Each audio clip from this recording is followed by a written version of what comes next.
sin exagerar, nos podrá constatar que sin actuación personal del señor Anton Smeets, el sector na Corsau de offshore jamás lo podrá vira lo que está hoy en día. Sin actuación de holandesa aquí, quien realmente estaba en Corsau na pecho, el sector aquí lo no podrá producir millares, que el sector aquí está produciendo último año. Razonan para que señor Anton Smeets siempre a ser considerado como de vader van de offshore. Vamos a decir, señor Anton Smeets siempre estaba activamente envolvido en preparación de proposiciones de ley que estaba como fin promover Corsau como centro financiero.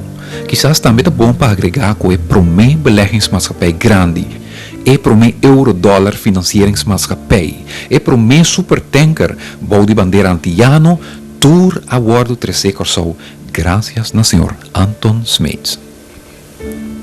E imaginan que o televidente está estando actualmente na 87 dia que o governo a honra a família Smeets cambiando nome de plente delante da oficina principal de Citco, qual antes estava de chama Cornelis Bergplein, den Plaza Smeets.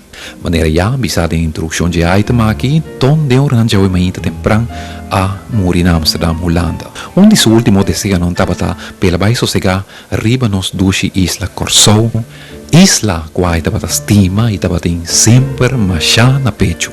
Sin embargo, su Shinishinan después de cremación a Holanda, lo ordo destroi den awanan kuta rondona Corsau.